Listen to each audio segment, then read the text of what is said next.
Hey everybody, and we are back with dramas from the month of September, and here we go.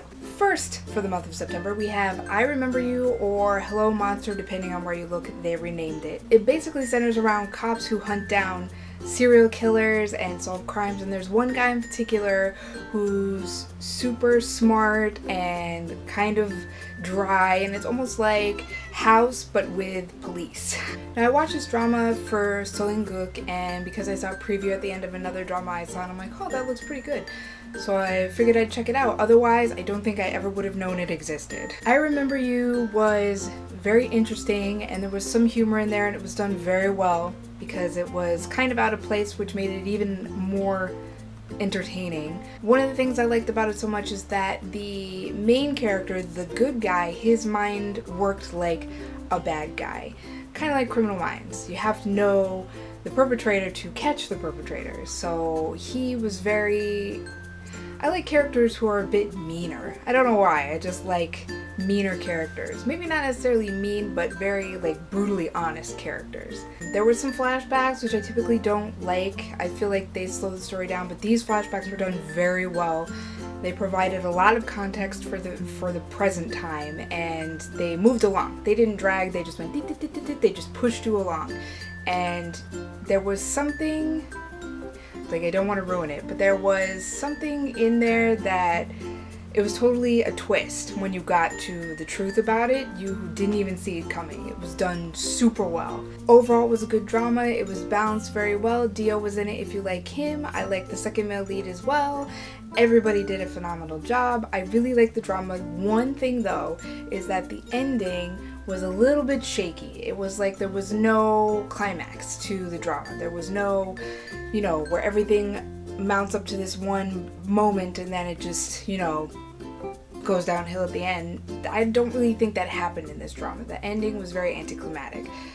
Some stuff happened, but it wasn't as big as it could have been or as I kind of hoped it would be. Overall, this drama was super great. Seolinguk ended up on the list because of this. I will now watch his dramas just because he's in them. He did a great job. I really liked him. I really liked everybody. Everybody did a super good job. So I give this drama a 4.5 out of 5 because it was good. Something I will probably watch again in the future once I forget about it. Next on the list we have The Time We Were Not in Love or something, or I think it was Loving You 7,000 Days, 1,000 Days, something like that. Again, it got 2 titles depending on where you look. This drama is about childhood friends and how they're always together and there for one another, and how they never really dated, and there's feelings and there's friendship and other partners, and that's pretty much what it is. It's their little world. That's it.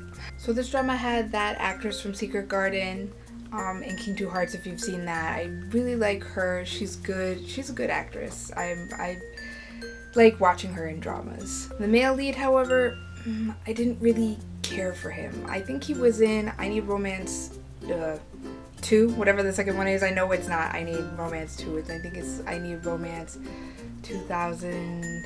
I don't know. I don't remember. But it's my least favorite I Need Romance because that guy I don't know. I don't like him. I know he's got fans and I'm sorry, but he just doesn't do it for me. L from Infinite was in there for a while. I was hoping he would save the drama, and then there was another guy who showed up who I also liked, and I was hoping that he would save the drama, and he did kind of breathe new life into it.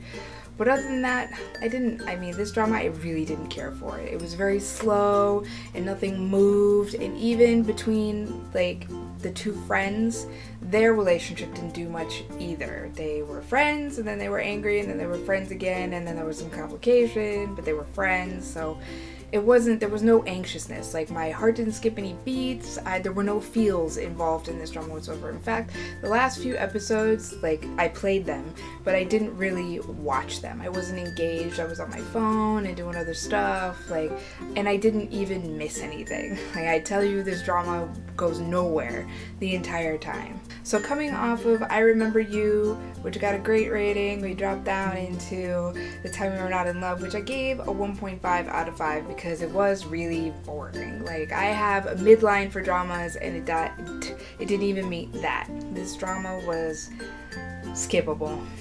Sorry. Normally I review dramas in the order that I watch them, but we're moving them around this month because there's one that gets to go last.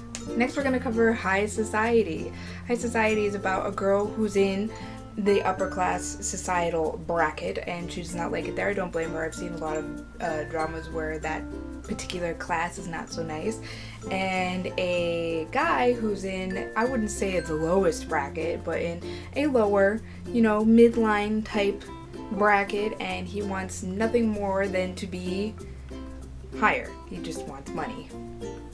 Not like in a crazy fiendish way, but he doesn't want to be poor. In this drama there were two couples. There was the main couple and then like a secondary couple. The main couple was the class, they both have class differences in both couples, but they both worked different ways. The first one, the female character Yui, who I actually like, she's a good actress. I actually don't listen to much of her group's music, but I do watch her in dramas. Her character, I think, fell too hard too fast for the other character, and they kind of explain it away towards the end when they start talking everything out, but I feel like people just don't fall like that. It takes more time, in my opinion, and that is also, to me, the fun part about these relationships, watching people work up to getting together, and if they just together, then it kind of takes some of that fun out. The male lead, sorry I don't know his name. I've watched him in a bunch of dramas. In fact, I think I like his I Need Romance the best, the third one. He's not on the list, surprisingly, even though I've seen most of his dramas, but there's something about him is just off to me. But I do like watching him in dramas. He's not that bad.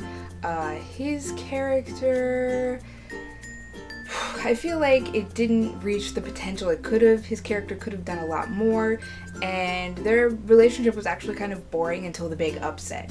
Once it hit that point, it got a little more interesting, but in the end, I liked the second couple a lot more, like way more. Their relationship was the one that should have been the main relationship, in my opinion. I understand that there was more drama surrounding the first relationship, but the second relationship was more interesting. The male member of that relationship was rich, the female member was poor, and they kind of had a more realistic approach to it, like, our classes are too different, there's no way we'll get together, but that doesn't mean we can't see each other. So their relationship, the ups and downs and the push and pull, I really liked that one. That one was super interesting, totally worth watching it alone. I think the biggest problem I had with the primary relationship is that the guy had no one to vent to because he was kind of running the game the entire time, but he had no one to divulge his inner thoughts to, and there was no inner monologue. So it was really hard to tell what he was thinking at any one time, if he was being sincere or if he was running the game. So I think that's what threw me off the most. I was watching him and I couldn't tell what his motive was, and that to me would have been more important to know than to not know. It would have made it more entertaining if I had known on the spot than having to wait later to find out. This one too is another drama that didn't have a climax. There was no major blow up anywhere in there, just kind of, stuff went up and down as dramas typically do, but there was no huge reveal or table turning event, none of that happened. It was just one smooth line straight to the end. The pacing was pretty okay, and like I said, the second relation was great to watch. Again, pretty much worth watching it just for that relationship. For a drama that didn't really show up in any of my major drama recommendation areas, it was pretty good. I gave this drama I don't know what I gave it. I gave this drama a 2.5 out of 5. It was pretty much straight down the middle of the road there. Last and most definitely not least is Scholar Who Walks the Night. Huzzah! I finally got to watch it. So Scholar Who Walks the Night is about vampires in the Joseon era. I think that's pretty much all you need to know. It surrounds two vampires in particular. It's not like the place is overrun with vampires. It's pretty much just the two. I watched this drama because Lee Joon-ki is amazing. He's a type of actor that I tend to forget about in between dramas. He's done one drama a year for the past few years. When his drama's not on air, I don't remember him. He doesn't pop up in my thoughts. But when his drama does air, and I do watch it because he is on the list, I watch his dramas, I fall in love with him all over again. Joon-ki is amazing. He is a great actor, he's got a great face, and it all comes together. He does a great job every time. So something to note about this drama, what I do is I get dinner prepared and then I settle in and then I turn on whatever drama I'm watching at the time. I could not do that with this drama. I do not recommend eating while watching this drama. Everybody was spewing blood from episode 1. I mean, in a vampire drama you expect there to be blood, but this was... there was a lot. It was actually a lot gorier than I thought it would be. It's not super gory. Like, you don't really see much. It's a Korean drama. But there was enough that it surprised me that there was that much. And toward the end, I stopped eating during the drama because I didn't want to focus on anything but the drama, and having to look down at my food every once in a while was bothering me. So I stopped eating during this drama. Changmin of TVXQ was also in this drama, so this drama was like a no-brainer for me.